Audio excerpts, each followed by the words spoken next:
নমস্কার, আশা করি সবাই খুব ভালো আছেন, সুস্থ আছেন। এর আগের ভিডিওটাতে আমি বলছিলাম রাহু কেতুর এই যে ট্রানজিটটা হচ্ছে, রাহু আর কেতু একটা ঘরে ১.৫ বছর করে থাকে। আম রাহু নামছে মীন থেকে কুম্ভে আর কেতু কন্যা থেকে সিংহে। অর্থাৎ জোডিয়াকের পঞ্চমে মানে মেষ, বৃষ, মিথুন, কর্কট, সিংহ, পঞ্চমে কেতু আর একাদশে রাহু। তো এটা একাদশে রাহুর জন্য কি কি হচ্ছে এটা আমি আগের ভিডিওতে বলেছি। এবারে বলি পঞ্চমে কেতু। কেতু হচ্ছে ত্যাগের প্রতীক। পঞ্চম হচ্ছে আমাদের প্রতিভা, জ্ঞান, আমরা কতটুকু কি জানি তার ঘর, এবং আমাদের পূর্বজন্মের যা কিছু আমরা জেনে এসেছি তার ঘর। তো এই পঞ্চমে কেতু অর্থাৎ যার মধ্যে যতটুকু আছে, যে যতটুকু জানে ততটুকু দিয়ে যদি সমাজকে সাহায্য করা যায়, অর্থাৎ ত্যাগ ত্যাগ মানে কি, আপনি দিচ্ছেন, আপনি সমাজকে কিছু দিচ্ছেন, আপনি যেটুকু জানেন। আপনি যদি কিছু পড়াশুনো করে জেনে থাকেন যে এটা করলে ভালো হয়, সেটা আপনি শুধু একলাই জানলেন যে হ্যাঁ এটা করলে ভালো হয়, আমি করলাম। আরেকটা মানুষ সেটা জানে না, সে হয়তো সেটা করলো না। বা এমন কিছু করা যেটা করলে খারাপ হয়, সে সেটা জানে না, সে সেটা করছে। সুতরাং আপনি যদি জানেন সেটা আপনি মানুষকে বলুন। যদি আপনি মিডিয়াতে থাকেন, সোশ্যাল মিডিয়ায় থাকেন, সেখানে ভিডিও করে বলুন, বা তা যদি না থাকেন আপনার আশেপাশের মানুষকে বলুন।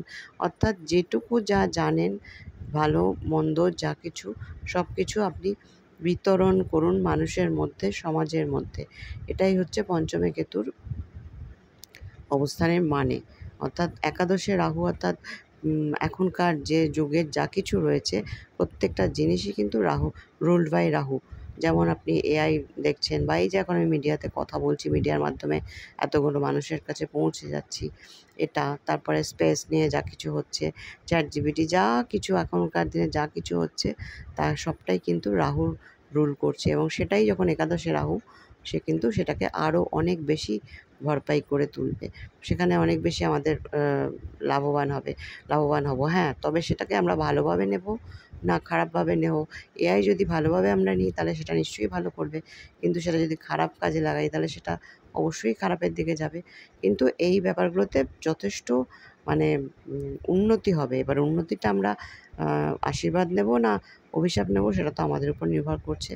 কিন্তু রাহু একাদশে বসে এগুলো করবে। আর কেতু হচ্ছে পঞ্চমে, মানে যতটা পারবেন যে যা জানেন তা মানুষের মধ্যে, সমাজের মধ্যে বিতরণ করুন। যা কিছু আছে আপনার, সেটা জানা কিছু, জ্ঞান কিছু, টাকা পয়সা কিছু, অন্যান্য কিছু, যা কিছু হোক মানুষকে বিতরণ করুন পঞ্চমে কেতু।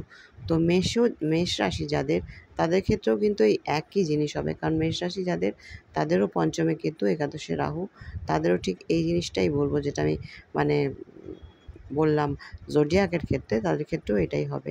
পরবর্তীটাতে আলোচনা করব বৃষরাশির কী হবে। কিছুটা করে রাখি এখানে। বৃষরাশির চতুর্থে কেতু আর দশমে রাহু যাবে। দশম মানে আমরা জানি কর্মের স্থান। তো কর্মের স্থানে রাহু মানে আপনাকে, যাদের বৃষরাশি তাদের বলছি, আপনাকে এই মানে উঠে পড়ে লাগতে হবে যে আমাকে কর্মর ব্যাপারে কোনো কিছু করতেই হবে, ভালো কিছু করতে হবে, মানুষের চোখে আসতে হবে। মানে আমি যেগুলোকে আগে কখনো প্রকাশ করিনি, আমার মধ্যে যে গুণগুলো আছে, যা কিছু আছে, যা দিয়ে আমি আমার কর্মের উন্নতি করতে পারি, সেগুলোকে কিন্তু উঠে পড়ে লাগতে হবে। দশমে রাহু মানে তাই আপনার কর্মের ক্ষেত্রে আপনাকে উঠে পড়ে লাগতে হবে। আপনার বলে না মাথায় ভূত সওয়ারও আসে, এরকমভাবেই মানে দশমে রাহু মানে মাথায় ভূত সওয়ার হতে পারে যে আমার কর্মক্ষেত্রে আমাকে উন্নতি করতেই হবে। এটা করাটা ভীষণ জরুরি। আর চতুর্থে কেতু মানে হচ্ছে কেতু বললাম যে ত্যাগের প্রতীক। চতু হচ্ছে আমাদের সুখ ভোগের জায়গা, মায়ের জায়গা। তো সেখানে সুখ ভোগটা কম করতে হবে। মায়ের কাছ থেকে যদি কিছু মানে পেতে চাই, সে জায়গায় ত্যাগের মাধ্যমে আমাকে যেতে হবে। মায়ের জন্য আমি যদি কিছু ত্যাগ করতে পারি সেটা ভালো হবে। চতুর্থে কেতু মানে সেটাই। তো বৃষরাশির ব্যাপারে এইটুকুনি বললাম। পরেরটাতে আসছি বাকিটুকু নিয়ে। নমস্কার, সবাই ভালো থাকবেন।